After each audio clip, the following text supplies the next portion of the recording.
Well, now we're here. I'll keep it kind of brief because I know we're low on time, but one thing I really wanted to highlight that I get a lot of questions on is what to do when your loved one dies.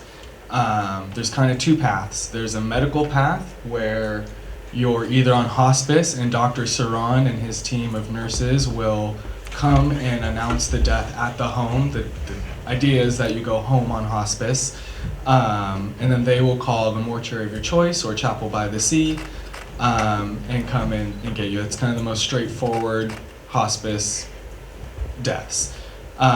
If you die in a hospital or in a care home, it's kind of the same idea. They've got a physician who will handle your causes of death, and a nurse will call the funeral home.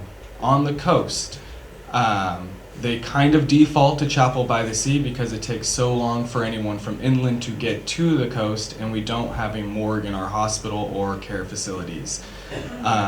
So that's something to keep in mind. And then the other path is all the other deaths.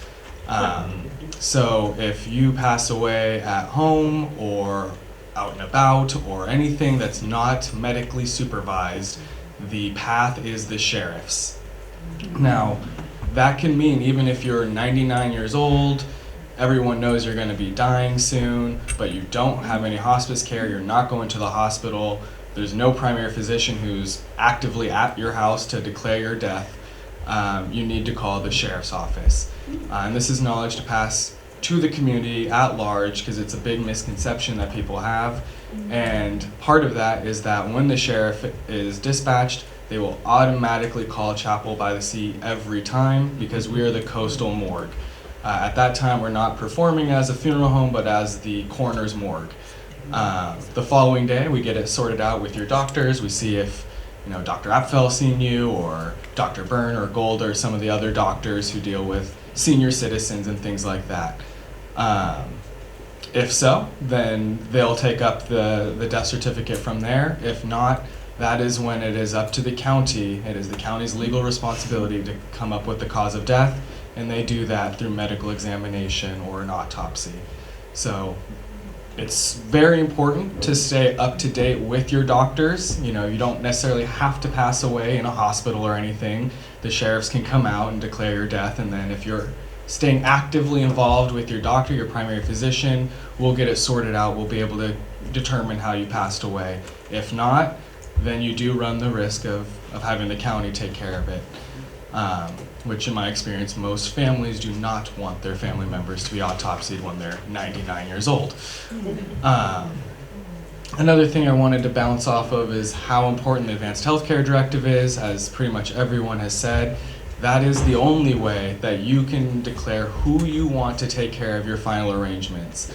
Obviously, you'll put your direct next of kin if you're married or something like that as your primary, but then it gives you 2, 3, 4 different options that we can go down in case that person is no longer available or unwilling or whatever it may be.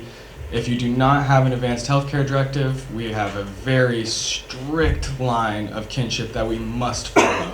Doesn't matter of estrangement, it doesn't matter of family drama. If you have that kinship in that line, they're the ones that have the rights to decide what to do with you. And so I can't express enough how important it is to get your Advanced Healthcare Directive, and then oftentimes people will do what's called the 5 wishes and attach them together. The 5 wishes goes over not only who you'd want to be your directive, but also what you'd like to happen, whether it's cremation or burial or ocean burial or compost or whatever it may be. Doesn't mean it'll necessarily happen, but it gives your wishes to the family and gives some kind of... What if you have decided to donate your cadaver to science?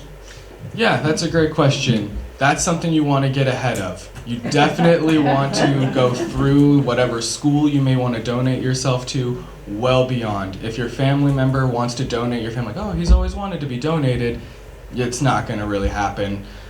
They need plenty of warning. They need to know what you're like and if you're going to fit their studies. It does not happen very quickly or overnight, so it becomes unfeasible if it's after you've already passed away. If you're interested in that, I encourage you to look into the schools, UCSF or Sacramento, and kind of get involved with how you'd want your body to be donated and the processes you'd need to take for that. how long after death occurs do you have to call the sheriff? Because a friend of mine, her husband died, and she called the sheriff, and they took him away in a body bag, and she said, I wanted to spend an evening with him. I wanted to say goodbye, and they said, bug off, and zipped him up and took him away. Yeah, no, that's a great question as well. So it's how long do you have if you come across a loved one that's passed away to call the sheriff? There is no legal timeline. Could it be 3 days? It could be, but here's the thing. The longer you wait, the more suspicious you kind of look. The more likely that that doctor path is not going to work. They're going to want to see what happened. But there's no law that you necessarily have to call them at any given point, but you're going to make things a lot more complicated by waiting extended amounts of time. But with that being said, it is important to wait, if you want to spend an hour or two, because they do rush. They can't leave the scene until we get there, at least along the coast, and so they call us right away, and they want us there quickly so they can get back on the road doing sheriff stuff. So are you saying that if somebody dies at home, it would be a good idea to call your doctor, get them there, and then call the sheriff? Only if you're really close with your doctor. Some doctors will come out if they're very present in what's going on and hospice is in queue or something like that. I've had it happen, but typically they're not gonna, you could try, but and if they're willing to, it's fine with me, but if... I had a recent situation where someone died and the coroner, the sheriff coroner came, and one of the things I tried to do, it was on a Friday afternoon, I tried to call the doctor, because what the coroner wanted is clarification from the medical people that this was an expected death. But it was late on a Friday afternoon and the doctor was gone. We left a message with the answering service and then never called back. So then the coroner had to move ahead with his taking photographs of the deceased, which is probably something that more people are comfortable about. She did not have to get an autopsy because on Monday they confirmed that it was an expected death. So, so you can try to reach a medical person, but if, it depends on what the sheriff wants and how you work with them. Can a death certificate ever say she died of old age? In my experience, it's called failure to thrive. That's the closest you'll get. Just to be clear, it's still not legal in California to dig a hole and bury grandma in the backyard, right? Not on your own property, no. There's no legality saying you have to use a funeral home or anything of that nature, but you do have to use one of the legal paths of disposition in California, which is burial in a cemetery, burial in the ocean, cremation, or hydrolysis, or water cremation, essentially. Can you speak to green burials? Yeah, I can touch on that real briefly. Green burials is one of the most possible things on the Mendocino County coast. The second you go inland, you realize how rare and difficult it is to get a green burial. All of our district cemeteries that are owned by the county allow green burials. You do have to live or have lived in the district to be buried in one of those cemeteries. Except for Cuffy's Cove and Elk, they'll allow anyone along the coast to go over there and be green buried.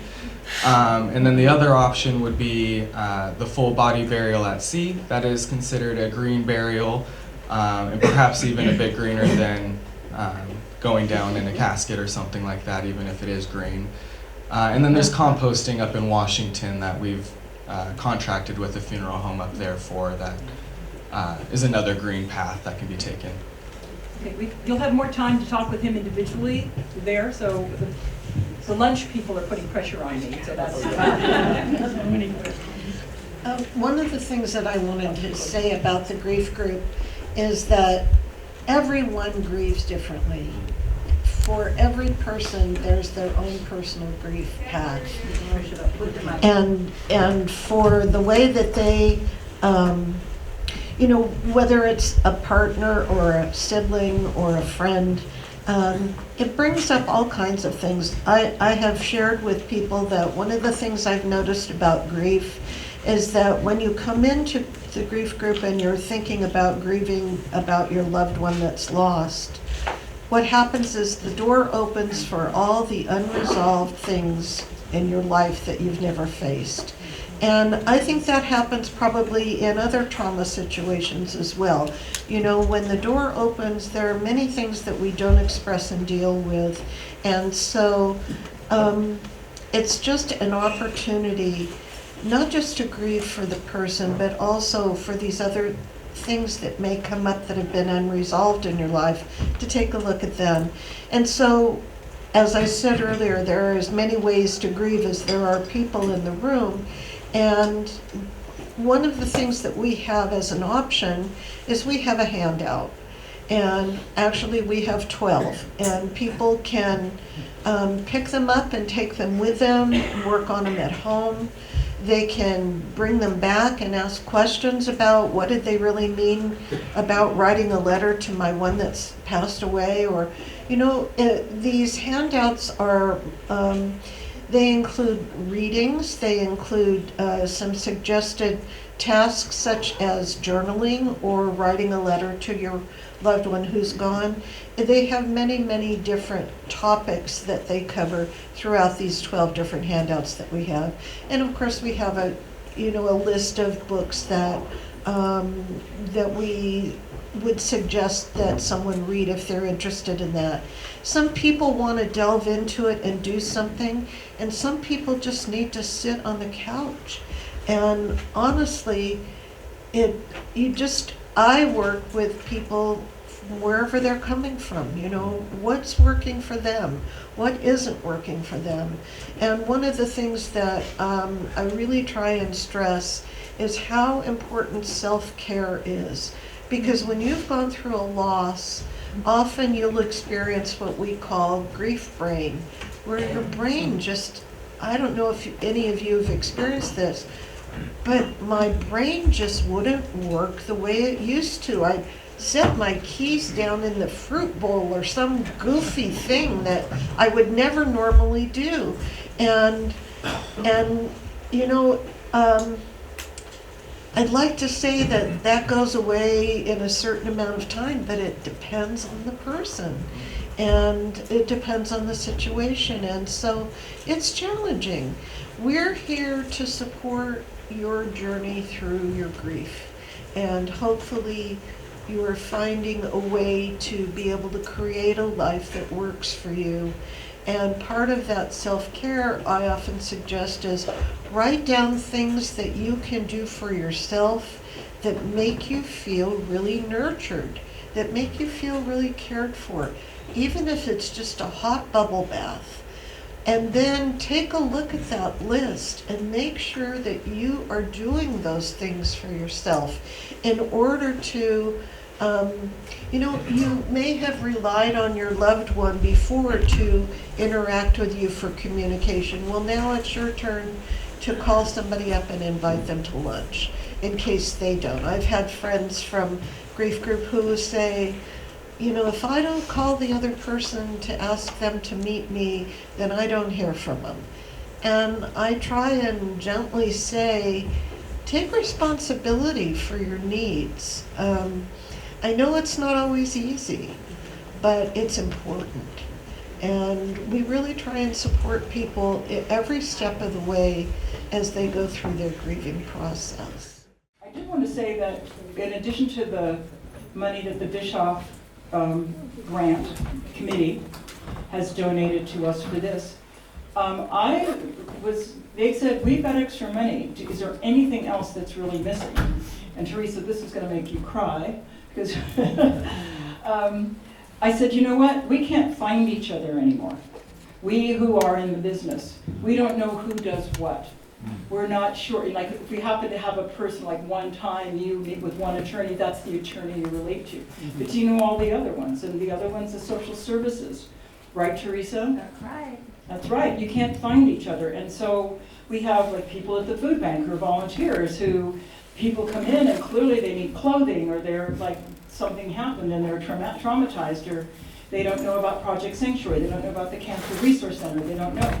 And so I said, you know what, we need to create an online presence that is accessible and searchable, that would be that would help fill in the cracks. And that was an old phrase, an old social worker, like, you know, people are falling through the cracks. Remember that one for those of us who've been active for a long time? And so they gave us a grant for $5,000, which is like, and it's, so I said, wait until the 5th is over. But what we're gonna do is, and I'm telling people here because some of you are still involved as volunteers and involved in, you know, who here is involved in a nonprofit as a board member or something else? Okay, do you know each other? You don't. We don't get together anymore. COVID killed the last of that. So what we intend to do is to actually have a big reconvening of all the nonprofit, faith-based, anything, anybody who's helping other people from falling through the cracks. And so the name of the grant is Bridging the Gap, Filling the Cracks. And so it's gonna be a combination of getting people together, a steering committee, where we're gonna have, you know, 5 or 6 people try to come up with a minimal survey, and Teresa, you're on it, too much for retirement, and that we're going to then try to figure out what is it we need to know, so that if we have somebody clicked in, you know, social service, like housing or food scarcity or clothing in a crisis, that names would pop up.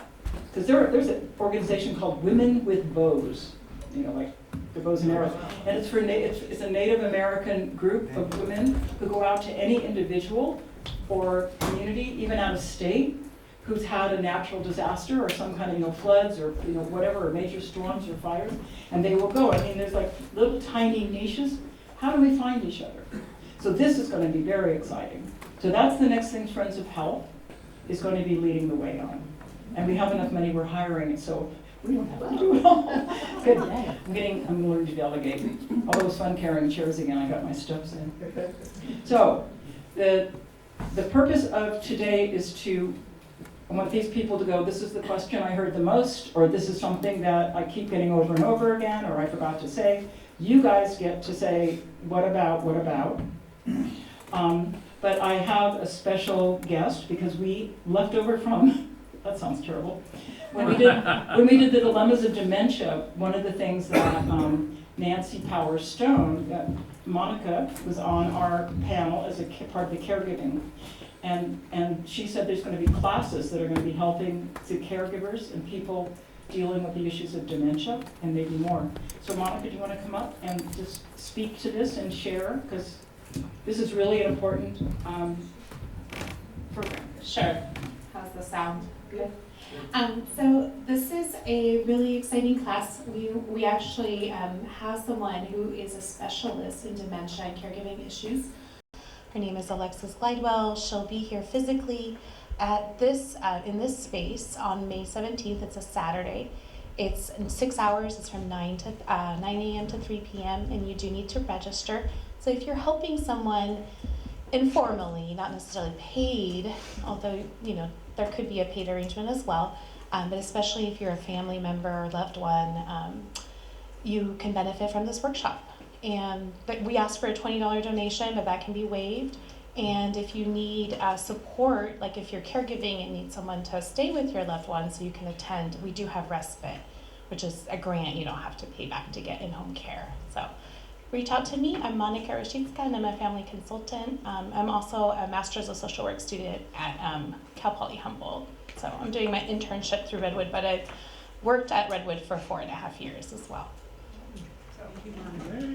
So this is really important. It was announced there and it's happening. This is one of the, is anybody here in the dementia support caregiving? Yeah. So the importance of this information is really, I mean, we can't overlook it. We can't abandon our people. We can't just go, okay, you know, I loved you for 30 years, but you know, it's, what do we do? And then we're stuck in this ever descending nightmare of loneliness and isolation. And we're trying to conquer that. Yes? You could send out an email with Monica's contact. I'll do my best. You could pass that on. Yeah, I will do my best to send it out. As you I Okay, so the question is about housing for seniors versus low cost versus whatever, or versus the new thing that's coming up. It's about housing, affordable housing, and maybe assisted, I mean like accessible housing too. Yeah. Okay. Sorry.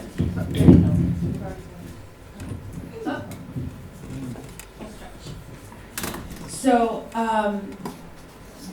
the two senior facilities in Fort Bragg are Cypress Ridge and Mora Senior Housing. I don't know which of them is characterized as low income or sliding scale. Sliding scale used to be more. Yes, I don't but know I'm not if it sure is. about the current status. Okay. It never hurts to put in an application. There's, I'm just curious about all the various housing that's gone up in like the last 10 years. I don't know what's available to which. so the Plateau Apartments, back behind the hospital, the newest ones, Yes, they have senior units as well. And those senior units are separate from the family housing units, which are separate from the homeless, I don't know, unhoused. They have a section that are for unhoused individuals, first-time housing. yeah. And so those three sections are separated. The Okay. senior section is the most separated from the other two. And I can say it's pretty quiet back there. They have one, This is the plateau you're yes, talking about? they have 1-bedroom and 2-bedroom apartments. Yeah. Those 2 bedrooms are for individuals who require in-home care. So you have you have a bedroom for your caregiver. Wow.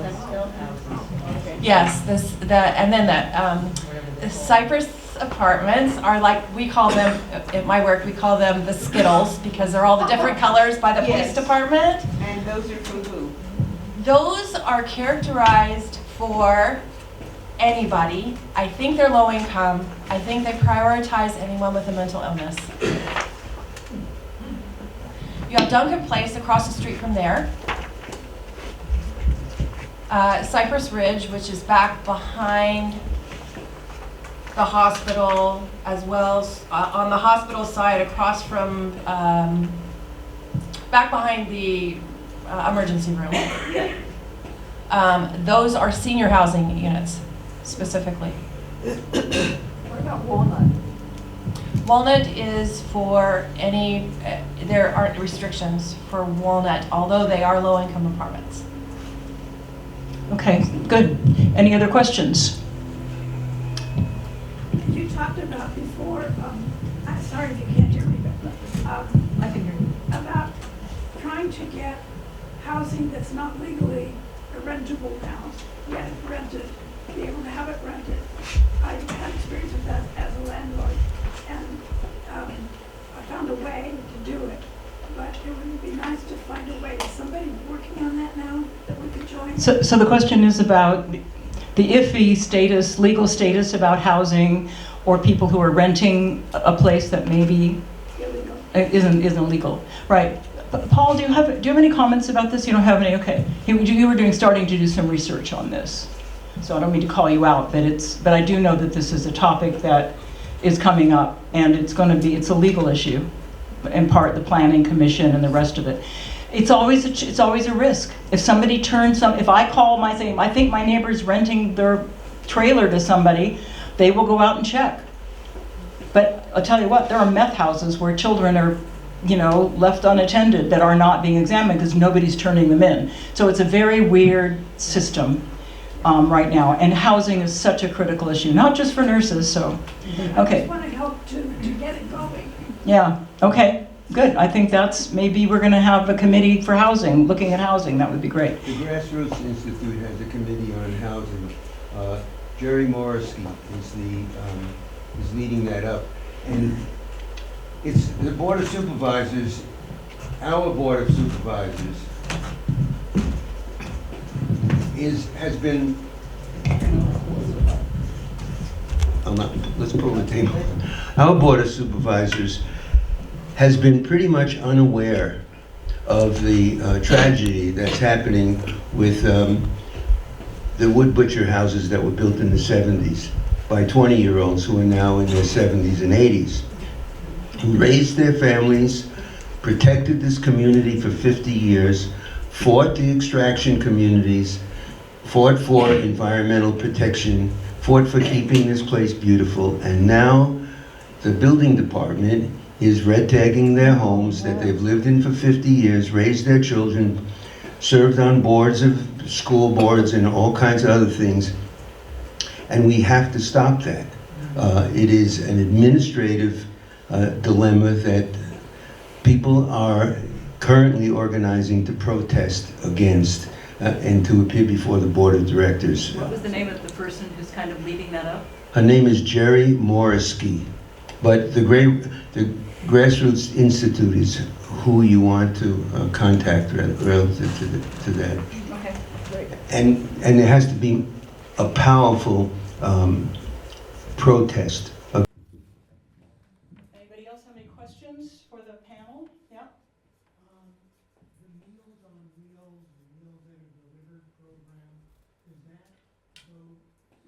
that allowed to deliver outside of Fort Bragg? What is the concept? What is the parameters of the Meals on Wheels delivery? You know, it's something that I should know, and I'm afraid that I don't know if they go as far as Comchi. I know they go to Albion, but I don't think they go to Comchi. Do they go to Mendocino? Yes. They go to Little River. Yeah. So is it well, you're not gonna know, but is it about funding, or is it about what we're allowed to do? It's probably about lack of volunteers to do that drive. The desperate need for volunteers. If you're looking at, I think somebody said it very elegantly, I can't remember, if you're looking for something to do something meaningful, it was Helen. The need for volunteers, you know, in all, if you look at, like our board, for a while, horrifically, I was the youngest. You know, we need to have every nonprofit, every organization, like the senior center, they live on volunteers. That's who does you know, driving, as Anya was talking about, you know, to give drivers. This gives us purpose. At the last chapter of our life, the more we give back, the better we feel, and the more we have a reason to get up in the morning and take a shower and pull it together. So, and to be a peer counselor, you kind of have your own act together before you can dare go out and go, like, let me listen to your problems, as opposed to, like, oh, I'm so glad I'm here, because, you know, as a therapist, you can all relate. Since I've been everybody's therapist, you can all relate. Okay. Any other questions? Yeah, Rita. I've heard, and I guess this is Teresa, would be the person that might have information about this issue. I've heard that some SEIU care providers have been detained, and I don't know exactly where these people were detained, but they were women on their way to provide care for clients. I'm not aware. I'm sorry if that's so. That's horrible. Yeah, it's horrible, and I'm wondering if maybe if you have any thoughts about what we can do to prepare as care providers and also for our clients, and would it be to get in touch with the SEIU? Is that a union, right? Yes. Okay. Is it IHSS workers that are IHSS workers, yes. in-home health support Yes. services? What is the question? The question is, I'd like to find out the validity of what I heard. She heard you heard a rumor that Well, IHSS yeah. workers were being detained by ICE? By ICE. They are women of color, Mhm. and two have been detained so far as what In Mendocino County? Not in Mendocino, not in Mendocino okay. County. Oh, not in Mendocino, okay. Thank you. We don't have an answer, but thank you for informing us, because we all need to know. Denial is not, I mean, there's a combination of not being afraid and not being in denial that we've got to figure that out. I mean, so it means we have to be brave in the face To of their it. benefit, if they were SEIU and they were working for IHSS, they have strong support. Yes. SEIU will go after whoever, they won't give up. Right, that was my first response to Yes, hearing so that. good for them to belong to a union. Yes. I'm sorry to hear that Me happened too. and that they were targeted specifically. John? One of the things that I've heard recently is they really want to get a hold of all the Social Security, the Internal Revenue Service data, and the people who are working and illegal but are paying into Social Security, which millions of people are. They would have access to where they are and where they're working and all that sort of thing. And so it's really dangerous for that point of view. Right. Well, before we get into national political stuff, which is, I think it's going to affect us. Oh, it's going to trickle down. Are there any other questions specifically for the panel before we let them loose? And go ahead, Bibby. Can somebody speak to, someone mentioned the dementia provision, so you're currently, a geezer and you're preparing your stuff, and you don't have dementia, maybe there's a family history of it, and you want to put in some kind of provision for that. I guess Can you put in a provision for dementia? In Canada, apparently. So what does that look like? So, I was the one who said dementia provision. Okay. So, I have done this with several clients. In Compassion and Choices has, if you go online, they have a great. It's not even, it's a template, it's an online fill in the blank, or you can print out a copy of a dementia provision, which has, which really helps somebody walk through to define what does that elusive quality of life mean to me. I mean, some people with dementia would want to go out far, others not at all. And so it walks you through all of these different scenarios. And then at the end of it, it says, in the event that I get to this point with the dementia, I would like to follow the trajectory of the disease, which means I won't know to feed myself, I won't know to take water. And I don't want food and water offered to me, which is called voluntary stop eating and drinking. Sort of, it's a little different with dementia because, but that's following the trajectory of that disease. Gene Hackman. That is what dementia untended looks like. That's just one way that can go. So the dementia provision is about taking responsibility early on, and you can revisit it. And like I said, this organization has great tools and Compassion and Choices. Go take a look at that, and it's very, very helpful. And one more thing about that is when I have worked with people with the dementia provision, which is really just an addendum to an advanced healthcare directive, I film it. With the permission, of course. But in case there's any question, it's always good to have that. I would caution people about some of these things because you really don't know what you're going to want when you actually get something. And you may think this is what you want now, and when you actually have a disease and you go through the illness, you find that you adapt to it more so than you thought you would. I always use the example of, there was a book called Tuesday with Maury about a guy with ALS. And in the beginning of the book, his friend comes to him and says, well, how will you know when it's time to go, Maury? And he says, well, when I can't wipe my ass, it'll be time to go. And then when it got time where he couldn't wipe his ass, he wasn't ready to go. And he eventually ended up on a ventilator.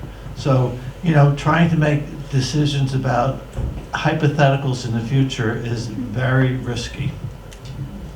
I agree with that, but it's good to have the conversation, I think, in advance, and to have good tools with it, to use is really, I think it's kind of wise, because I've been at the other end of that where, folks have, I had a case with a woman who, actually 3 people in this family ended up being my clients. The mother, the father, and the daughter. And the mother had advanced dementia. And she had gotten we have this thing called the FAST scale, which is a staging tool for dementia. She got to stage 7, which is hospice diagnosis, where she was basically nonverbal, bedbound, unable to feed herself, unable to take water herself. And her son and her husband both said in a doctor's appointment to the MD, she would be, and the doctor filled in the sentence, livid if she knew this was happening. And the doctor said, well, there are things that you can do. And we did initiate with an MD on hospice care. We didn't offer food and water. She took morphine, Ativan, was made very comfortable. The family came to town, and she had a good death in 5 days. It's tough. It's not easy to watch that. It's not, but if it's done in the right spirit and with the right professional support, there can be some dignity in it. So yeah, it is tough to anticipate, different scenarios. But my mother died of from complications associated with dementia. So I speak of it personally. I speak of it professionally. Okay. Thanks. I wanted to add a little bit to this also, this topic, that there's a book called A Better Way to Die, and it's written by a doctor and a lawyer who were two sisters, and they're from Oregon, and they added to the dementia protocol by putting markers. So you could say on your document, if I can't feed myself, I can't recognize my family can't feed myself for a week, can't recognize my family for 6 months, I'm not able to move around, then the next time I get maybe pneumonia or a urinary tract infection to, not take antibiotics, but take pain medication to keep my quality of life good, but don't give me pain medicine to keep me alive. And this happened, a personal story with my mother-in-law, that we ended up, she was literally with dementia in a fetal position, and we were being asked to give her antibiotics to cure her urinary tract infection, and we decided not to do that. And instead they gave her pain medication, after, in about 3 days she passed away. And she would have been another person who would have been livid to have been kept alive all this time in that condition. And she had already had a couple rounds of antibiotics that happened before we could get to them to say stop. But this was her wishes. So that's a good resource. And I agree, you make these decisions, these are changeable documents. Nothing is held in stone, nothing is concrete. You revisit them on a regular basis. Like right now, I would never put that in a document. But maybe in 15 years, when I start slipping, I would put it in a document.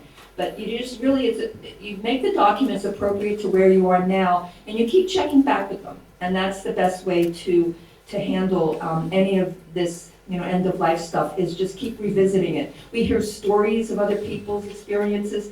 Take them, and if you need to change your docs based on that, just keep listening, that ear open for other people's experiences, both good and bad. Work with the doctors that you feel the most comfortable with and the other professionals, and you'll just hopefully have the death that you want as much as you can make it happen. Yeah. The other thing I want to say to that is that your relationship with your agent, who you name as your healthcare agent, is really important. That is not just because it's my eldest daughter and she'd be upset if I didn't put her in that position. Sometimes family members aren't the best people to be agents, because when I'm dying, I want my family who loves me to give me what they give me best, which is love and laughter, and they're going to be really sad. And to have them be in a position where they have to interact with making decisions for me in a hospital setting or dealing with insurance or whatever, I don't want that on them. But I will have Allison Morris, a young fiduciary, do that for me, possibly, because she knows me well, and we would have ongoing conversations about what I want, what I don't want.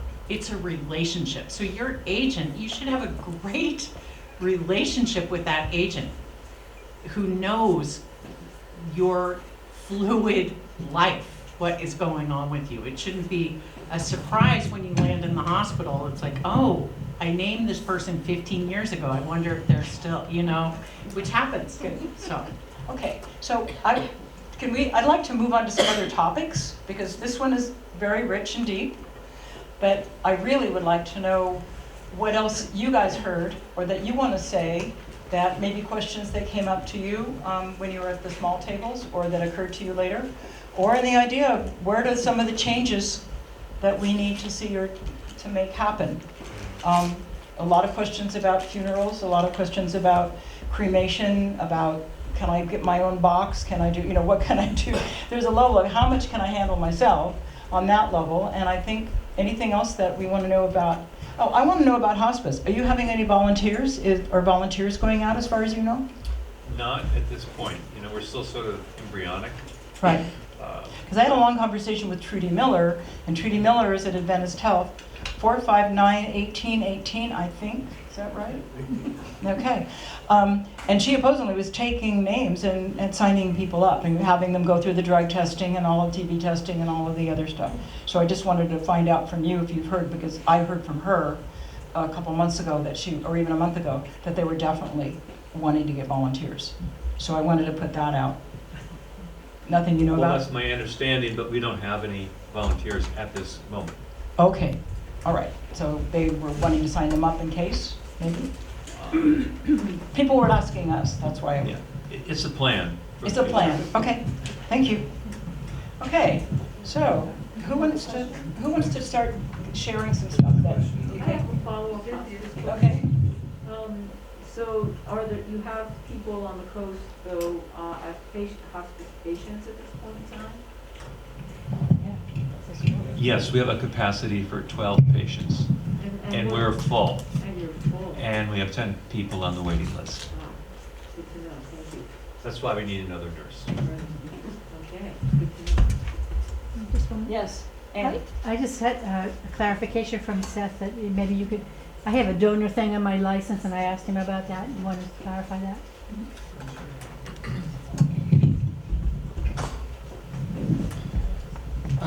So the donor network was brought up. Anybody who has that donor D on their driver's license or whatnot has made themselves eligible for donor network. And we were just talking about, you know, what that kind of entails.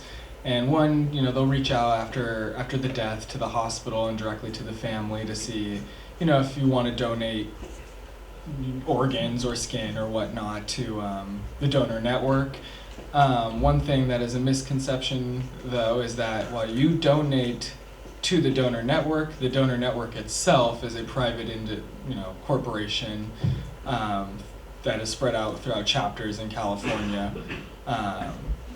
And so we were just discussing that a little bit, that one, it doesn't automatically mean that you get to be a donor, that they don't take everybody, they just take what they need when they need it.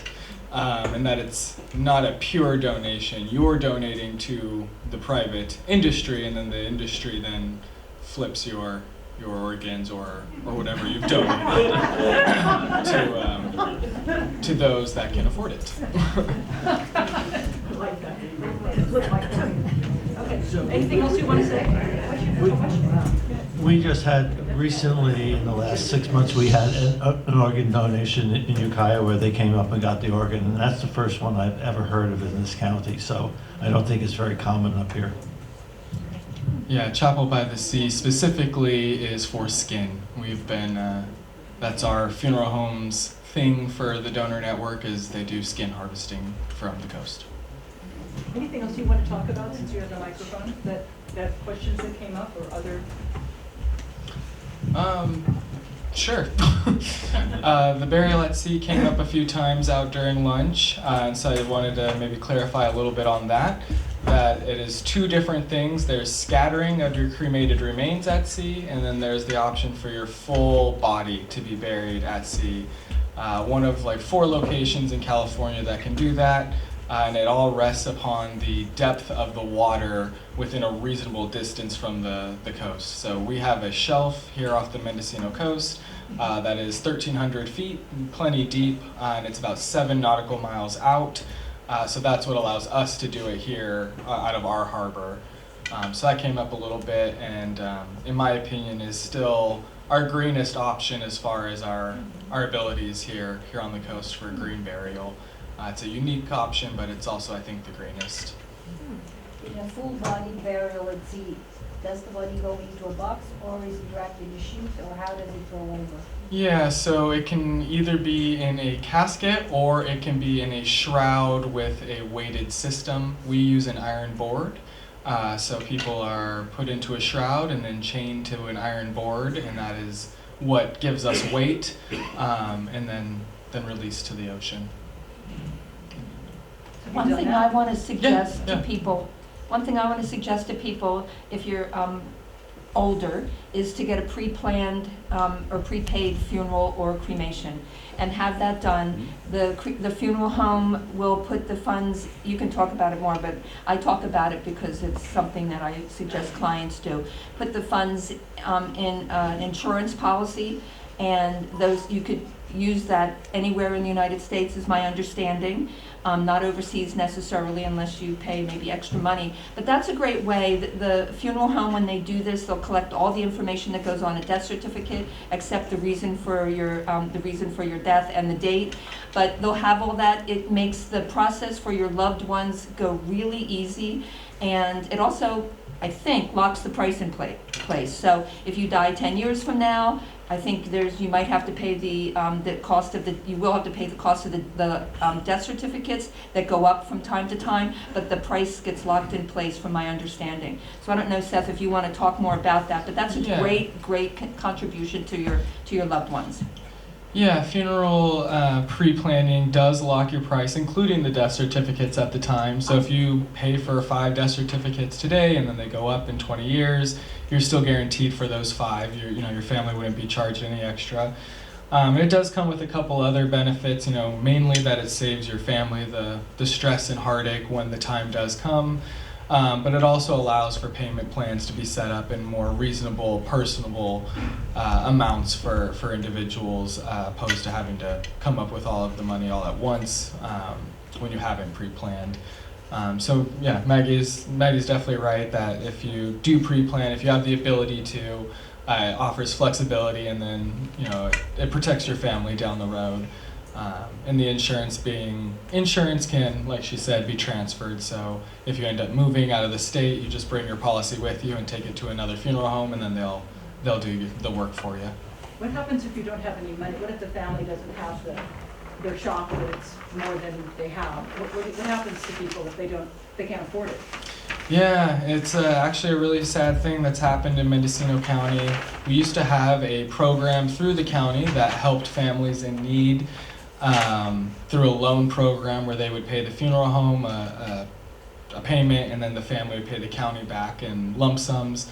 Unfortunately, the county was not getting paid back. People would just stop going back to them after services were performed, and so they cut the program. And so now there are no real options. If you cannot afford a family's funeral, your options are to either wait and try to save up, or request discounts. And then the other option is that you have to abandon your loved one. And the county will have to put a step in and take care of it via cremation. But only after, I think it's 30 days, the family no longer contacting the funeral home. And then there's 2 different mortuaries, ourselves, and there's Ever Souls in Ukiah that split the indigent program, as it's called, where people with no family, it's built for people with no family who have no one that can take care of them, but also people that just simply can't afford it. They technically have to abandon their loved one at the funeral home, and then the county is legally obliged to handle it from there. Okay. What about the cardboard box? That's the other question we keep getting. What about the cardboard? Why can't I just have a cardboard box instead of buying a casket? You absolutely can, just not from me. And Maggie, I don't know. there was a time when you provided cardboard boxes for the community, since In my I don't garage. carry them. So she's a good connection for the cardboard box option. It's a great business for somebody, a great income stream, I The think. box that we use is wooden, I'm sorry.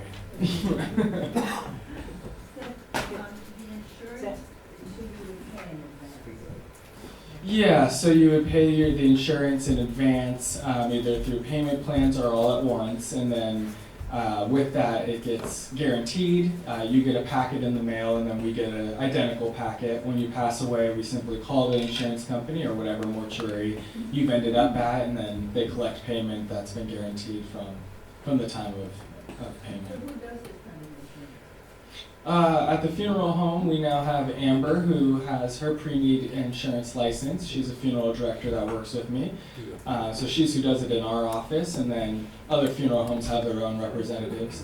And then people can also go directly to the insurance companies, the funeral insurance companies, and make their own plans. But it's always recommended to do it through a funeral home, so you have someone that can, like Maggie mentioned, start your death certificate, have an idea of who you are, have a copy of the policy, and kind of get a head start on things for you. So the other thing about this is, remember, you won't be around when that's needed. So make sure your agents know. Make sure you tell your agents, because I've heard people pay for a policy and then find out pay for the cremation or the burial and find out that there's an insurance policy sitting in a drawer somewhere. So, because they're not going through the drawers until later, but they need the policy right now. So make sure that's something you let your folks know about. That's a really good point. Yeah, I always actually recommend that it's somewhere visible once you get into an elderly age, or if you have a loved one go on hospice or something, have that out nearby so that whoever is there to pick up the pieces can see, oh, hey, they have a policy for XYZ funeral home, and then you can at least give a call to us or whoever it may be, and we'll look it up. There's a question over here. Well, it was pretty much answered. Obviously, there are several insurance policies like Neptune Society. One can't just go and pay you for a funeral up front. It has to go through some sort of insurance. For Chapel by the Sea, we've chosen the insurance path. There's two paths. Some funeral homes use a trust, where you can bring your cash directly in. They'll make you an invoice and you pay them, and then you trust the funeral home to not bankrupt themselves and have the money to perform your funeral in 10, 20 years when the time comes. The industry has moved far away from that because the funeral homes have gone out of business in the past, or a big service comes up and they don't have the money to afford the casket that the person prepaid for and things like that. So the insurance company adds another layer of protection for you. They're the ones holding on to the funding for the funeral home. We're just guaranteeing the services. So yeah, at Chapel by the Sea, we use the insurance, but there are some funeral homes left that do have a trust, and they put the finances right into their account. Do we go to, a couple things. Amber, who works for you now, asked me to say that she had to leave. Her son was in a minor car accident. He was okay, but needed his mom. She said that her expertise, she worked for the state, the the funeral, or what is it? The Funeral and Cemetery Bureau. Right. And she said, if anybody has any questions, if you feel like you're being offered a scam, if something looks too good to be true, to call you guys, and she'd be happy to help you go through what those issues are. She said, because this is a very vulnerable kind of an issue. And so she asked me to be sure to mention that, and I thought you could say that more, if anything more. But I don't know how. So if I go to you and I say, I want to make sure everything's done, would you sell me the insurance policy, or do you give me the name of how does this work? Just locally. I'd like to get it taken care of myself. How do I do that? Yeah, now that we have Amber on the team, we used to have another coworker who was remote fill out the actual insurance forms. Now with Amber, a part of our team, we can do everything inside the office in one stop. She can fully print out your insurance forms, walk you through each one of them, have you fill it out, and complete the payment right there and then. Okay, great. Anybody else want to? wanted to mention the knock Why don't you box. stand up? I don't know, raise your hands in. Can you stand up? Knock box. Yeah, Yeah, be louder, N-O-K, next of kin. It's kind of like Maggie's book in a box. And it's a plastic box with a handle, it's kind of like a dough box, but it's got, totally organized all the files. So all you have to do is put your trust in there, your insurance, anything you want for, you know, your executor or whoever's gonna come in and wanna find stuff, you know, like I put mine, all the utilities and, you know, the running of the whole house, where, you know, there's so many things to put in there. And so I was gonna recommend that. And her book is sort of like, reminds me of your book because it's got the same stuff, but it's in a box. Thank you. So that's a knock, N-O-K box. Got it. Yes, Bippy, and then we have another person. My brother died in Idaho.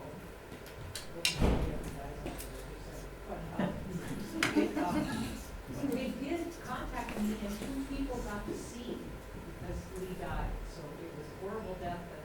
And it was Lions Club, so you're saying that this is not like some kind of state medical or I guess I thought when you signed a donor card, they're gonna go for whatever's still healthy and, but so Lions Club was the one that did that, right? Is it separate from,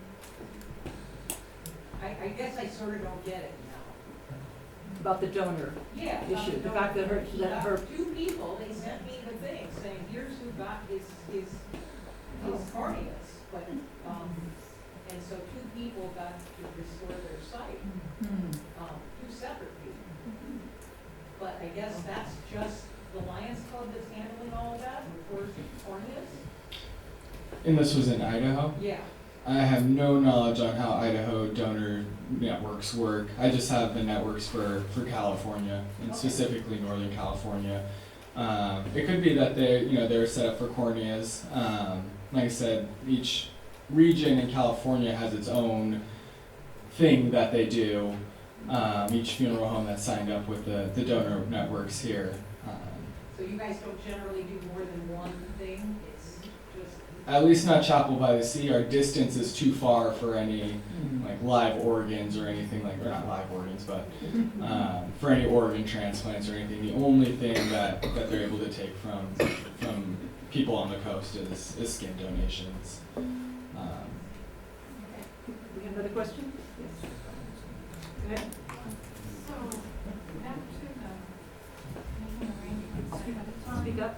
Back to the insurance, setting it up ahead of time for you, paying for it and everything.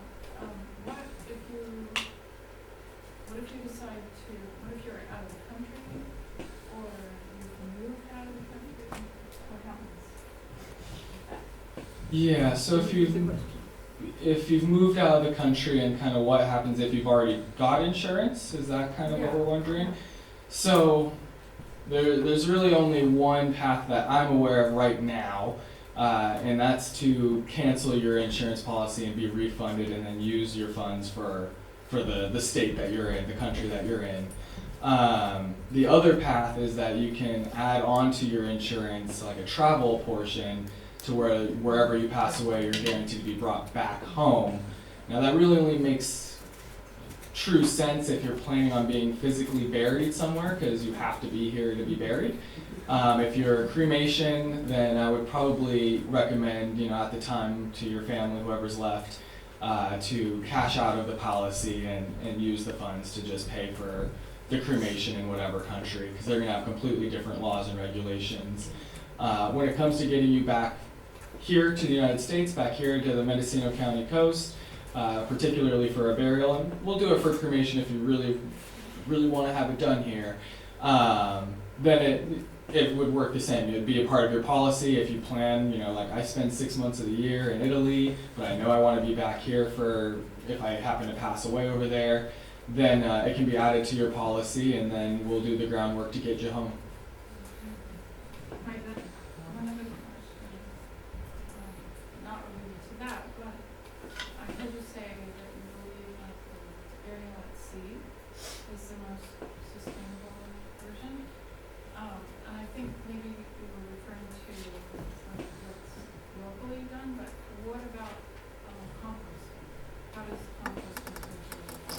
Yeah, I would probably say composting would be the greenest option if it were able to be done locally. The nearest one that we can go to, that at least Chapel by the Sea goes to, is in Washington. And I just figure after the distance traveled, because we don't do an embalming, so you're not going to go on an airplane or anything. We do transport by ground, and by the time I get all the way up to Washington and back, you know, it has its, you know, it has its effect. You know, it's got a paper trail at that point of emissions, but it's still a pretty green option. I mean, it's one vehicle. If it were local, I would probably say that would be our new greenest option, because you don't really need any fuel or anything like that. You know, the facility might produce some energy, but that's about it. So yeah, composting, and it should be here in 2027 was last I heard, for the private industry to open compost centers in California. So we'll see, and that would probably be the new greenest option available. When you say here, do you mean nearby? If someone wants to make the investment and start one. California. Yeah. Yeah, it'll be open to the private industry in a couple of years to do as they will. Zita? Another question for Steph. I'm just really curious about how much burial costs these days. So it varies, and I want to be careful because I don't have, you know, the exact pricing in front of me. I don't want to mislead anyone, but it's typically in between a ground burial in earth and a cremation, so anywhere between, you know, 6,000 to 8,000 at the time. So what I'd like to know from all of you is what needs to happen? What do you see need to happen? I know we can't look in the crystal ball and go, well, we see what terrible things are coming down, but we're hearing food banks, we're hearing seniors, we're hearing children's fund, we're hearing cancer research, we're hearing a lot of things. When I received Friends of Health received a request for like how much of your money comes from federal, how would it affect you? You probably got one similar to, and all of the nonprofits in California did. And my quick answer was, we don't get any money from the feds. And then I thought, how would this impact us? A lot of the organizations that we help, the different clinics, you know, like if a doctor or anybody in a clinic or in a project sanctuary or whatever, you get 20%, or somebody said that 20% of your funding is federal. So, which means that if they have needs that they normally could take care of, then little nonprofits like Mendocino Children's Fund or Friends of Health or Project Sanctuary or the things we would rely on, you know, if we can't get food from the food bank, if we can't just send people to a thrift store to get free clothes, if we can't do that, then we're gonna go broke. Nonprofits are really going to be hit up. I like the fact that you are asking people to consider nonprofits, because a little bit does go a long way. We're, you know, most of us squeeze a nickel until it's $1. That's a good thing. But I was curious if you had any ideas about how we as a community, where volunteering, individual volunteering from your perspective, where you're seeing a need that we need to be aware of, that we should be meeting in terms of getting the word out, in terms of helping to support. I heard about the river run. I mean, your run, is that you're going to be doing fundraiser. How can we support organizations, both nonprofit, and from your perspectives as professionals working in this field? What do we need to be looking for? You can all talk at once. I'll just initially say the fact that, oh my God. I stuck the landing. You know how to do it, right? No. Thank you. Touch your side out. Okay. Just to keep your heart so light. Yeah. We're way down. So I was going to say, I'm just, the fact that you're here today and that you are taking responsibility for your own lives and planning is the most important thing that you can do. You're modeling behavior, and you know, I think in terms of the bumper sticker, think globally, act locally.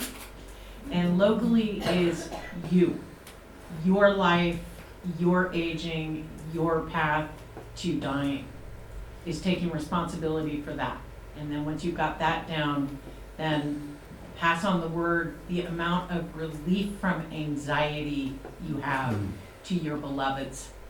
And that will give them permission and an invitation to do the work themselves as well. Yes. Leave a legacy, not a mess. Right. Teresa, what are you seeing? I know you go into homes a lot, and you were, for a long time, looking at the needs.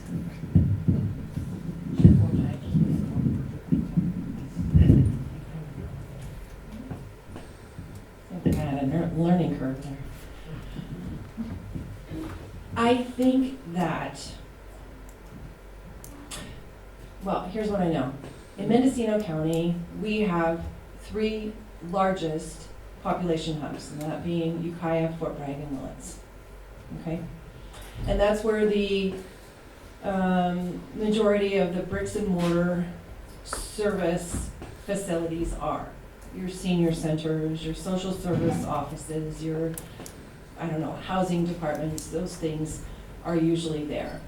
We have a lot of communities that are not incorporated. And a lot of those communities consist of elders. Your being here, as Susan said, it's really important because it speaks to who you are. And it speaks to your care and concern about your community. Each of you need to leave today, and you need to at least talk to 2 people. 5's better and 10 is great. But what I see is that if indeed services begin to be cut, small communities are going to have to come together to support their communities. So that means that if in Albion you have a building that has maybe a once-a-month meeting for the volunteer fire department and sometimes has a community breakfast or spaghetti feed dinner, that is a building. And that building needs to be reimagined and utilized in a way that supports the community within. The immediate need that I see, if cuts are made, is food insecurity where we live. There's a huge amount of people who receive Meals on Wheels, and some of those people, that's the only food they have access to. So if that disappears, that's not good news. We as community can support that. So it's about awareness. It's knowing who your neighbors are, knowing who the vulnerable are. Speak with others in your micro communities to know who those people are and who the available people are. If you have a lot of people engaged, many hands make lighter work, right?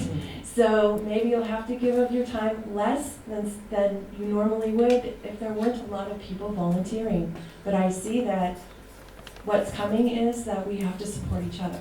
And we should be anyway, right? These are our neighbors, these are our friends. These are people who are aging and can't help themselves in the way they did before, but they already gave a whole bunch to their community. Let's help them now, okay? Also, a lot of people in Mendocino County are Medi-Cal recipients, and a lot of those people who are aging or have a need receive in-home supportive services, which is free caregiving. And that works out really, really well because people are getting someone to come to their home to do those tasks for them that they're no longer able to do. They're engaging with another person they have eyes on, and they're having their needs met. But there's a huge shortage of caregivers. There's a shortage of caregivers for the paid caregiving agencies and a shortage of caregivers for the in-home supportive services office agency. So for, 20-somethings who are home from college and can work for the summer, they might want to sign up. They need to pay to be fingerprinted, and then they can work for a job. other people they just need caregivers because the need is out there. There aren't enough caregivers to go around. And a lot of caregivers are in those population hubs. And some of those caregivers don't have their own transportation to go to outlying areas. So it's important to identify caregivers that can be in those micro-communities so that they can provide care to their neighbors and people in their community.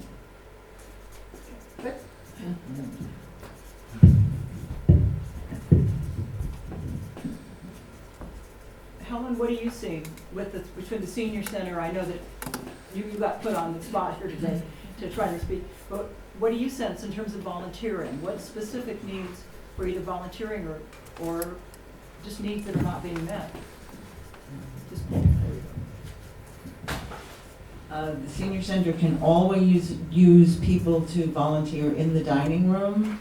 I think they need 5 or 6 volunteers every day, and many days the staff ends up helping with serving meals because there aren't enough volunteers. So that's one big area.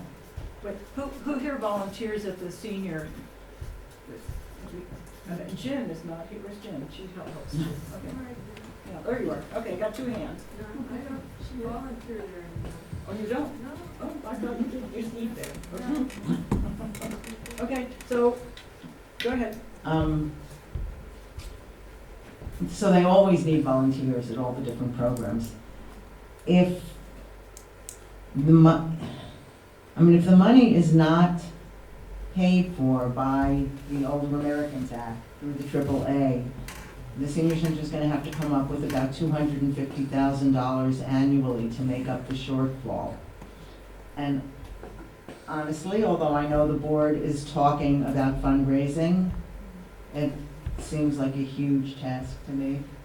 I don't want to be negative about it. I want to be hopeful, but I don't know. You know, it seems to me that if we have money, none of us have extra money probably, but we had something, and I'm old enough to be thinking about everything we're talking today. I can pay in something every month towards the time when I need it. Why can't we think and try and get people to do that? I'm sure the senior center would love that. That's going to have to be a really coordinated effort. You know, one of my fantasies, and they're not very sexy, but one of my fantasies is, and I don't know what to do, is to develop a care co-op. Yeah. I mean, you guys came to Mendocino County when you came to Mendocino County on missions of peace and love and all of that. Yeah. Now is the time, I mean, co-ops, they work well. And, I wish I could develop one, but, you need an attorney and get it set up. And where people are, when I say think globally, act locally, the locally is you're funding you and you're funding your community in a small area, in a small way, but in a big way. So if anyone knows anything about forming a co-op, count me in. I'd be more than happy to help. Can I ask a question about the co-op? You're talking about is that the same thing as like mutual aid? I don't know if it's mutual aid or I know like in New Orleans a long time ago, like the Black communities, they created, I think they termed it mutual aid, right? You got a similar concept to the co-op? Yeah, I just read about that mutual. I was just reading about that, and I can't remember how it went, but it is definitely of the same ilk. Right. So in the Anderson Valley, we have an organization called the Anderson Valley Village. And that's an organization. And COMCHI is trying to form something similar to that. Yeah, which helps support seniors and get them access to volunteers and things like that. So that's one type of organization you could set up. So can you say a little bit, what's your experience of it? I mean, how is it, what's developing, or how is it working to develop? Well, it's been in existence for a couple of years now, and they have a list of volunteers who will help you with different items, and they have a list of, carpenters, construction people, plumbers, electricians who, you know, you can contact. They have people who will volunteer to drive you different things, you know, and all kinds of stuff. So it's from each according to their ability, to each according to their needs. Some people are, they can't afford full-blown plumbing, but if the plumber was willing to go out and help them? Possibly, yeah. Okay. Yeah. I mean, I haven't utilized their services, so I can't speak for that. Yeah, but, and there's an annual membership fee to it, so it's not free, but it's, you know, I think it's $400 a year, so it's not exorbitant. Okay, that's an interesting model. That would be. I missed the beginning of the question. It's, what do they call it? The Anderson Valley Village. Village. Okay. Yeah, and they have a website, and you can look at their website and see what they have to offer. Yeah, the Village is a nonprofit. It's a template for that sort of thing in communities. It's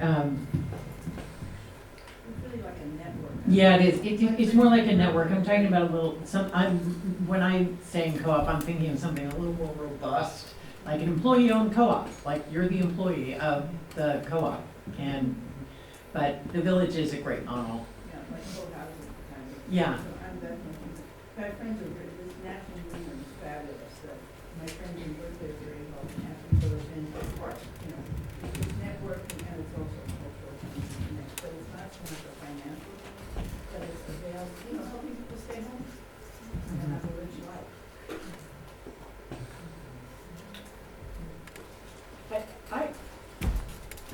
I don't have any particular fantasy, sexy or otherwise, views about this, but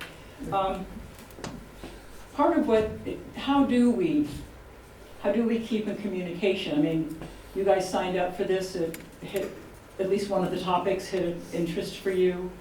Some of you are here because you want to help other people, some of you are facing this slide along with some of us here. I guess, what is it that you would like in terms of being a part of an awareness? So if, for example, the idea of there being a care co-op or a village model, or that we wanted to say is anybody wanting to come and have conversations, a salon, so to speak, about this. I mean, I don't want to invade you. I'm going to put you all on our Friends of Health email list, since you gave us your emails, you're on the list, so you'll be notified. But so I don't want to offend or to assume or to pressure, but I guess I'm going to say that I don't know who else, what other organizations there is that sort of, we cross so many boundaries that we'd like to be able to like reach out and saying like, so-and-so volunteered to have a meeting and they're going to suggest the 1st of May and it's going to be at the blah blah, that we could put that out. I'm not, I don't know how we could do that, but I'm looking. So Paul, you had I wanted to ask you if you would talk a little bit about the hospice store, thrift store, and some of your ideas that circle around the availability of that store that was in your analysis that you gave the healthcare district. Well, that was an idea when we thought that there was a possibility that the healthcare district, which Paul was on the board, that they might be able to take over the hospice thrift store, because the Adventist Health said, look, we're not in, honestly, we kept this going for all these years, we're really not in the business. Well, it's still a possibility. Oh, okay. So, all right, so the idea would be that it makes about $30,000 a year profit, is what you've been told. You've told us and shared. And that if we had that money and we did a really good job of maximizing the store, and it could be a little bit more, that could be a vehicle by which we could maybe do what I was calling a volunteer bureau, which we could talk about a care co-op, or we could talk about a village, whatever, or mutual aid, whatever these models are. But I've kind of got limited time. You can see what I do. But I really would love to have there be some leadership, people that want to take some ownership to this need is not going to be, the government is not going to come and save us. We're clear, all right? The cavalry, the scout didn't get through, the cavalry's not on the way, we're it. And in some ways, ironically, we're kind of it, and hello, Zoom people. Because if we're interested in this topic, and it's not about getting old and dying, that's, we've covered that. It's really about, let's not be in denial, let's not be foolish, and let's take care of business and let's take care of each other. Because it's the idea of you put in so that we can receive. So I have given and given and given. I've been a volunteer my whole life. I was raised to be a volunteer. Many of you might have been, raised in that environment too. We've kind of lost that with the next generation. People have, although you young people,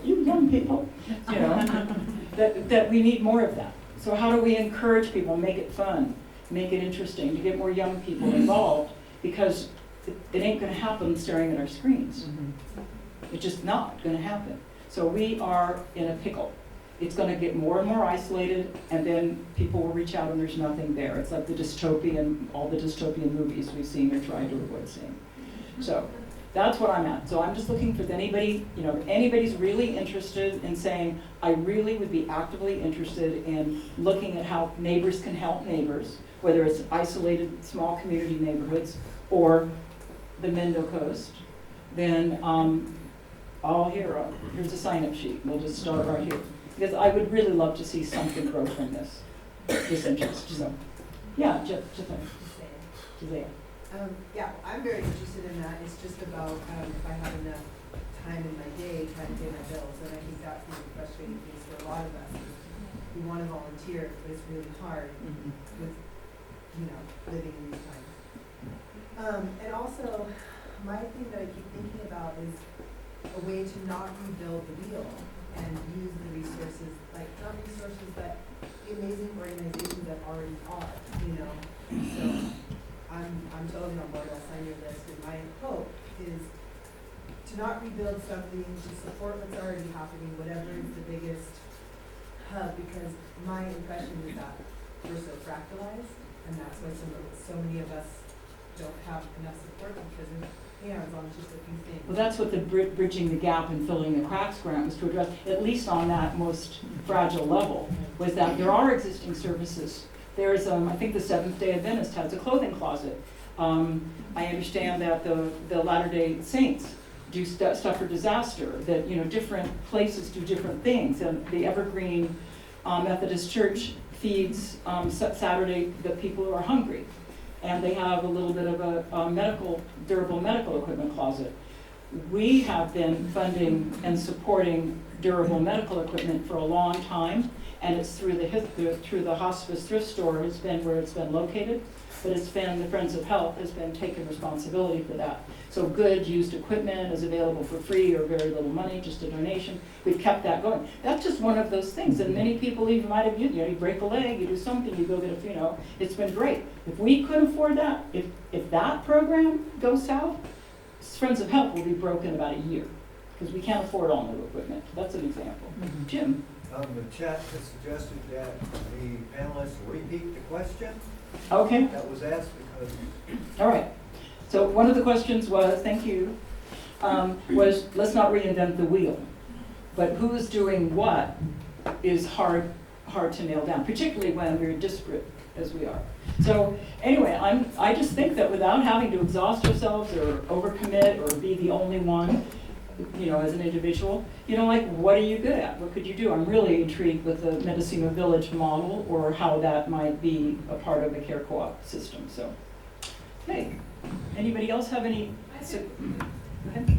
So, is the Friends of Health a portal to finding out about resources in our local community that you're proposing? Well, we hope to create a. Repeat the question. Okay, is Friends of Health the portal? I feel like, what are those? What do you call those things in Harry Potter? Yeah. What we want to do is to create either a new website or borrow into a website where we can put all of the information about existing services. So we're just starting to do that. We've hired a project manager and we've got a really lovely family that does websites very inexpensively.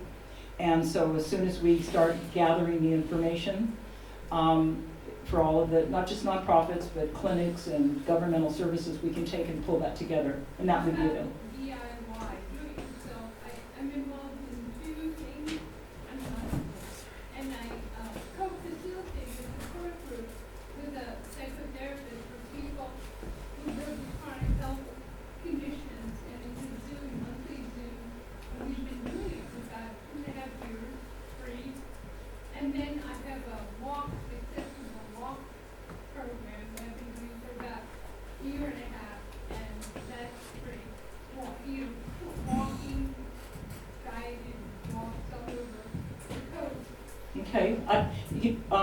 have to, probably in the chat room, maybe you could come up and give me your information and we could include you. We'd love to do that. She does a walking program and a support program for therapies or therapists. People that know for people who have chronic health conditions, many of whom are homebound. Right, for homebound people with chronic conditions. Okay, good. I'd like to know more about that. That would be a wonderful thing to have. Thank you. But that's the kind of thing we just all need to know. And if we, and the thing is like, we can talk about, well, in 15 years when I'm older, you know, I'm one fall away. If I'd fallen wrong, that could have been it, gang. And, you know, would have been, sure would have. So, Cynthia, I was wondering, we have some pretty robust fire safe council neighborhood groups. I don't know if you know about those, or Next Door. Next Door is a little different, but fire safe councils are groups of neighborhoods that learn about each other's needs and, you know, do stuff around disaster preparedness. But I wonder if there's a way to marry some of the work that is needed for our elders in with that program that's already existing and make that more robust. Just a thought. And that's a perfect example. I'd never heard about it, and I live at the end of Simpson Lane, where if there's a fire, we're toast, literally. No marmalade. You know, that would be it. And so we don't have an exit. We don't have that. I mean, so yeah, fire safe. And I've been thinking I should get my phone, the numbers of my neighbors one of these days when I need it. You know, we're all one fall away. We're all one stroke away. We're all like, you know, one, you know, 7 trillion loss in the stock market from our, you know, whatever away. I mean, we don't know when it is going to happen, be it a fire or a fall. It's just there. So ain't that cheerful? But but I mean, the idea of like, I mean, I didn't expect to be this healthy and happy considering all of my conditions. I mean, look at me, I bounced back up. So, you know, and look at all of us. I mean, who kind of expected to be, remember when 70 sounded old? I was curious about this. Who here is over 80? Look at that. Now, would you suspect? Aren't they just adorable? So who here is from 70 to 80? Okay. Who's from 60 to 70? Who's younger than 60, which makes you young? Who's younger than 40? Oh, look at that. Okay. Oh my God. Kids. Surprising. Some of you don't look it. So, but here we all are, and I really want to encourage their sense of community. And I have friends of all ages, and I really love that. I went to when my mother was given a terminal diagnosis, and she had 2.5 years, and that was a good thing. She knew she had 2.5 years. They said it was like clockwork. Colon cancer, they knew what to happen. We went to Bernie Siegel's Love, Medicine, and Miracles. Remember Bernie Siegel? The older people do. And we went to his, and he said, who here wants to live to be 100? And you know, like 3 people raised their hand. And he said, what are you all afraid of? And it was like, well, you know, I'll be lonely or whatever. And he said, make new friends. Make younger friends. Stop, you know, like everybody I know will be dead. Well, you know, like, well, then meet some new people. Do some new things. Get some new hobbies. Keeping ourselves alive, and this is not just from a dementia point of view, depression, anxiety, loneliness. The addiction to screen is as bad in the senior community as it is in the kids. They're dealing with it in the kids. They're not dealing with it with us. This is one of the worst things we are seeing, is people think this is living, whoever we are. Just saying.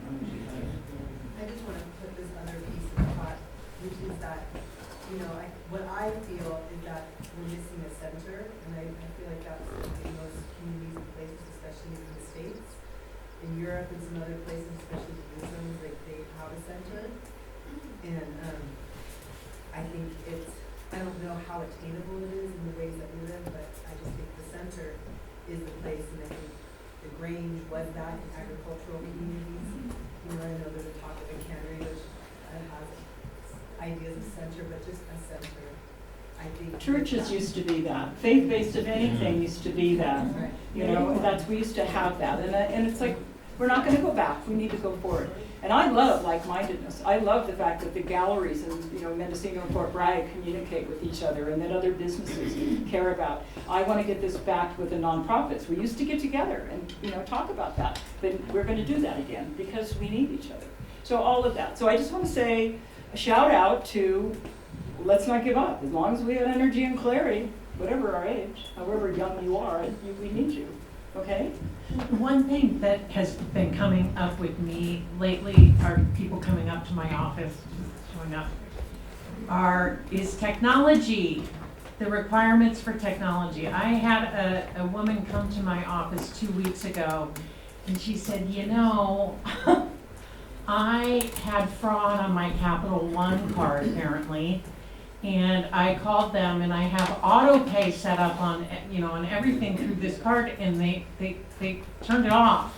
And I called them to get it reinstated. And so then they sent me a link on text for me to click. And then once I did that and I got on the phone with them, they asked me to take a picture of the front and the back of my driver's license. Now, I am a geriatric social worker, and I tell my clients, so help me God, if you hit a click, you click the link on your text, no, don't do it. She came up to my office to do it, and lo and behold, that was the case.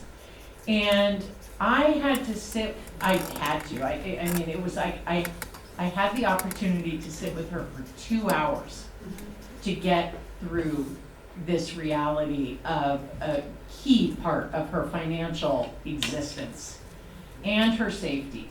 So technology is becoming more and more ageist.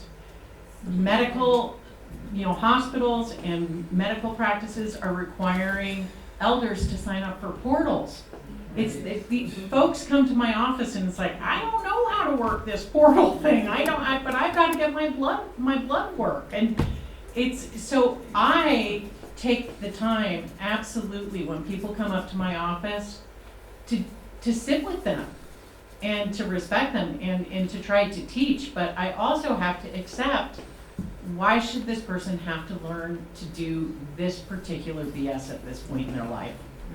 And so as a younger person at almost 62, I love sitting with my elders in that way and commiserating with them and making sure that they are safe and that I document the whole thing we do. I also helped somebody she totaled her car on coming through the Anderson Valley, and she had to file a claim with Allstate. I mean, she may as well have been being asked to solve world peace. I mean, trying to do this interaction. It was impossible for her, and she felt shame and fear, and so she came up to my office, and it's like, let's deal with it. So it's really meeting people where they are, and this technology piece is pretty zany, for lack of a better professional term. But if you're in Walla and you have some sort of technical need that's a head scratcher for you, come on up to the office, grab a scone at Trinks, and come up to my office, and we'll get through it. And also insurance denials now. I am pretty convinced that during the pandemic, the shutdown, the VA and the Social Security Administration were really great at initial denial. It was just, you ask, no. And then the whole point was appeal. Well, health insurance companies took their lead, because I have, 86-year-old who takes 4 different pulmonary medicines, who was denied supplemental oxygen by United Healthcare. And it was just a no. And I had to appeal it, and I sent them a 40-page appeal. And it took 3 months, and they put every obstacle in my way. And it was absolutely medically necessary. Health insurance is not health care. And the insurance companies are really denying you guys what your MDs, your medical professionals, are saying that you need.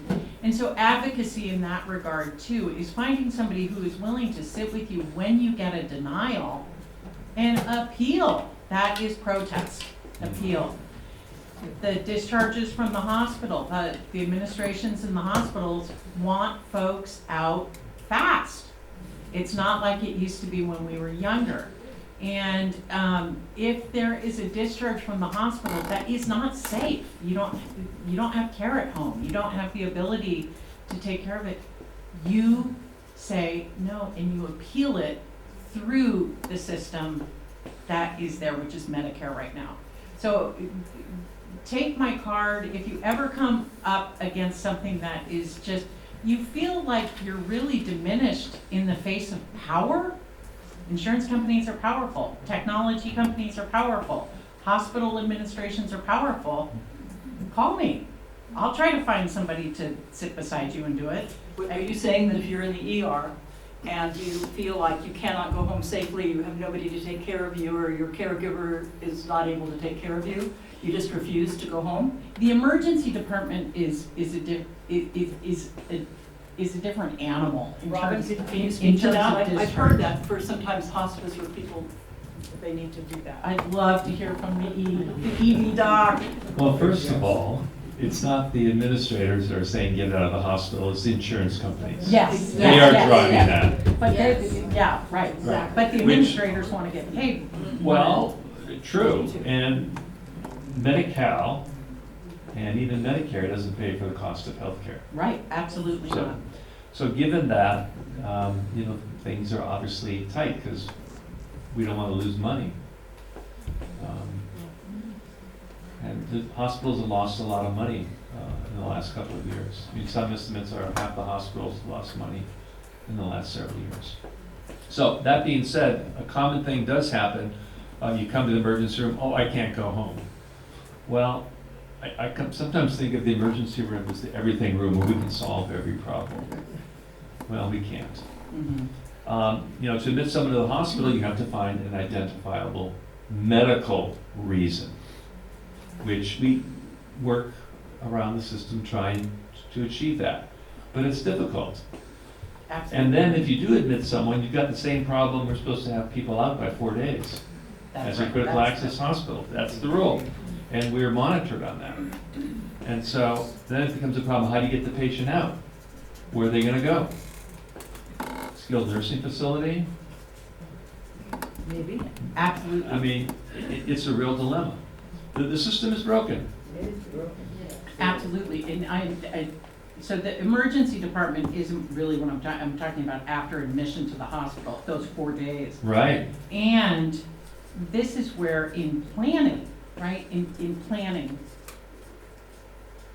often I mean, it's pretty out there, but it's just like, before going to the hospital, sometimes it helps to ask, to what end? And again, radical. So it is good to go to the hospital when something is happening that you are scared of, and you want to be seen. But sometimes people go to the hospital and it's that your planning shows that you actually don't want much intervention.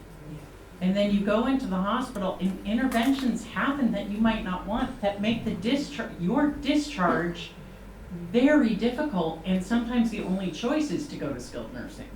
So it's in the planning. This is the work that I sit with people and do is we look through a diagnosis list. Mm-hmm. What's on board now? Right. We get in touch with your MD. We take a look. What is on board now, and what are the possible trajectories of these disease processes? And at what point do you want to have a discussion with your MD and say, I want to be palliative. I don't want to go to the hospital. That is your work, and that's working with a good MD. Your relationship with your primary care physician is really important. Dr. Apfel is, perfect example of a great doc who wants to know what's going on with you. And you talk about your body, your disease processes that are on board, and to the best of anyone's ability, crystal ball, 10,000 foot view, when do I want to stop going to try to treat everything? Because that's where That's one way to avoid Mhm. the emergency department and tough discharges from the hospital after interventions have been done that you didn't necessarily want. So one of the great themes for today has been planning. Absolutely. Anticipate versus when it doesn't work, here, you fix it. That's hard. Absolutely. And that's unreasonable. Rebecca. I don't know where Rebecca is, but I'm Jane. Oh, you're not Rebecca? Oh, you look like Rebecca.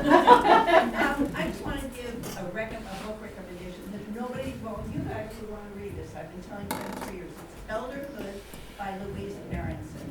And she's a geriatrician at UCSF. And she's talking about a lot of what's not right in the hospital system, but it also will give you some knowledge of looking about what you're doing. Another thing she does is she cites all these cases of people who looked like they had dementia because they had taken an over-the-counter drug that was contraindicated with the meds they were taking. And Elderhood, Louise Aronson, So Elderhood by Louise Aronson. She's an MD? She's a geriatrician at UCSF. I think she might be on leave now taking care of elderly parents. I actually got to talk to her. But it was very helpful for seniors. Okay, so Elderhood by Louise Aronson. Good. Thank you. So we've got knockbox and whatever. We got people lining up in Frida. So I feel like with this conversation that we just witnessed, that one of the things that a group might want to form around is alternatives to the healthcare system, that it does exist, with what other options exist in alternative medicine. Because it's a real thing, and it, and can have a lot of benefits that maybe are times, things that we need to pay attention to. Well, there's alternative and there's integrative, which I really appreciate too, which is like, I have an acupuncturist and a chiropractor and we do all of that. We who have the money and can afford to do that. It's great.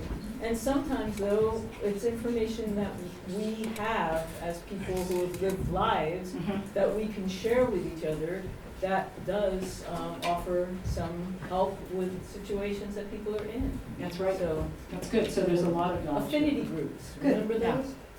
So we are coming to the end. And I'm not quite sure. I didn't have a complete plan about everything. I know it looks like I did, but I would like to have, I'll stay up here and I would like to have anybody that's just interested in participating in anything, whether it's a particular topic or the idea of just exploring further, the idea of what it would mean to be a part of a village, or just curious about it without volunteering, just what it would mean to be a part of an email list. I will be happy to facilitate that. Is anybody else interested in a particular topic that they wouldn't mind doing? Zita.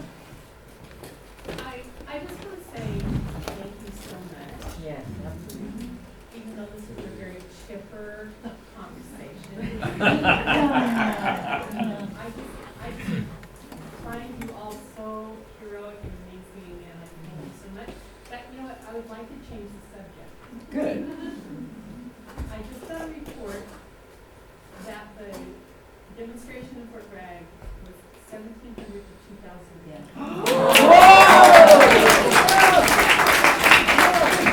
Say it for Say it for 1,700 to 2,000 people participated in the Fort Bragg protest. It was a huge throng of us were out on the highway, at least 10. 10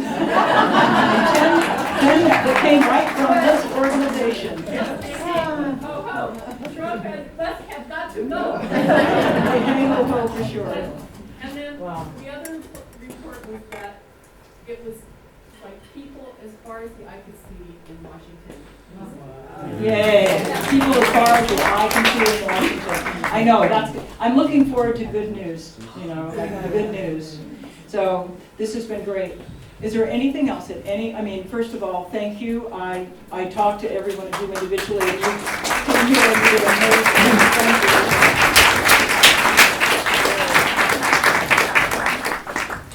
And keep up your good work.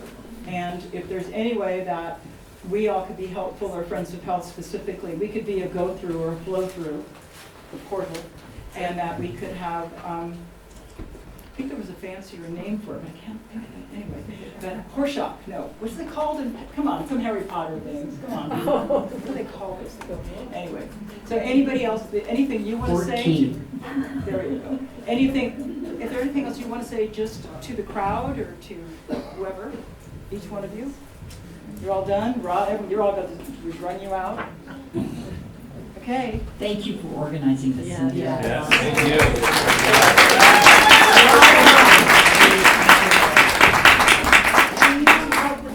So Cynthia, we can come up to you if we have. You will. I think leave the chairs because Hit and Run is going to be there tonight. So that's what I was told. Thank you, everybody. You've been fabulous.